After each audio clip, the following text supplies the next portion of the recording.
Hello শিক্ষার্থীবৃন্দ, কেমন আছো সবাই? আজকে দেখব হচ্ছে 9.1-এর 10 নাম্বার। 10 নাম্বার অঙ্কের প্রশ্নটা হচ্ছে, দেখাও যে tan a root 1 sin square a equal sin a। এটা থেকে sin a প্রমাণ করতে হবে। এবার আমি সমাধানে চলে যাই। সমাধানে ফার্স্টে আমি বাম পক্ষ দিয়ে লিখব tan a root 1 sin square a। ফার্স্টে আমি লিখব হচ্ছে লেফট হ্যান্ড সাইড, অর্থাৎ বাম পক্ষ দিয়ে লিখব tan a root 1 sin square a। এবার আমরা লিখব ইকুয়াল দিয়ে tan a আর রুট দিয়ে 1 sin স্কোয়ার a। আমরা প্রথম দিকে কিছু সূত্র শিখছিলাম যে 1 sin স্কোয়ার a সূত্র হবে হচ্ছে কি cos স্কোয়ার a। এবার tan a স্কোয়ার রুট বাদ গেলে থাকবে হচ্ছে কি cos a। tan a আমরা জানি নর্মালি সূত্র অনুযায়ী tan a মানে হচ্ছে গিয়ে sin a by cos a। আর এই cos এর জন্য এখানে cos a থাকবে। cos এ যদি কাটা যায় তাহলে থাকবে sin a, যেটা মানে রাইট হ্যান্ড সাইডের অর্থাৎ ডান পক্ষের সমান। তো সুতরাং left hand side equal right hand side দেখানো হলো।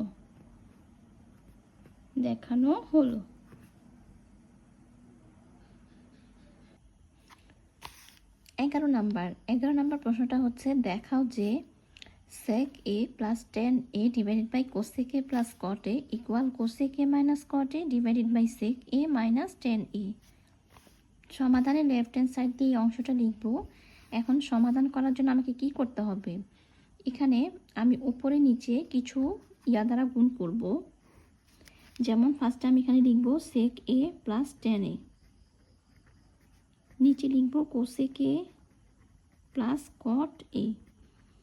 এবার আমরা কি দ্বারা গুণ করব? এই যে cosec a minus cot a দ্বারা উপরে নিচে গুণ করব। cosec a minus cot a, নিচে লিখব cosec a minus cot a। কেন লিখলাম? এখানে কিন্তু প্রমাণের মধ্যে already cosec a minus cot a দেওয়া আছে, এরপর দেওয়া আছে sec a minus tan a। তো যেহেতু sec a plus tan a দেওয়া আছে, তো আমি লিখব sec a minus tan a। sec a minus tan a দ্বারা উপরে নিচে গুণ করে দিব। এবার ইকুয়াল দিয়ে লিখব এই যে sec a plus tan a into sec a minus tan a plus B into a minus B. সূত্র হয়ে যায় sec square a minus tan square a, অর্থাৎ a square minus B square. আর এটা যেভাবে আছে সেভাবে থাকবে cosec a minus cot a। এবারে cosec a plus cot a into cosec a minus cot a, cosec square a minus cot square a হবে cosec square a minus cot square a। এরপর হবে হচ্ছে sec a minus tan a। আর সূত্র অনুযায়ী আমরা জানি sec square a minus tan square a equal 1, আর cosec square a minus cot square a equal হচ্ছে 1। এই সূত্রগুলো আমরা প্রথম দিকেই পড়েছিলাম।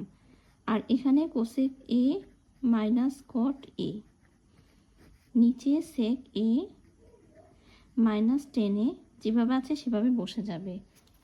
তো আলটিমেটলি আমরা কি লিখতে পারি? cosec a minus cot a divided by sec a minus tan a। এটা সমান সমান হবে রাইট হ্যান্ড সাইড। তো left hand side equal right hand side দেখানো হলো। এই হচ্ছে আমার অঙ্ক। আশা করি সবাই বুঝতে পারছো।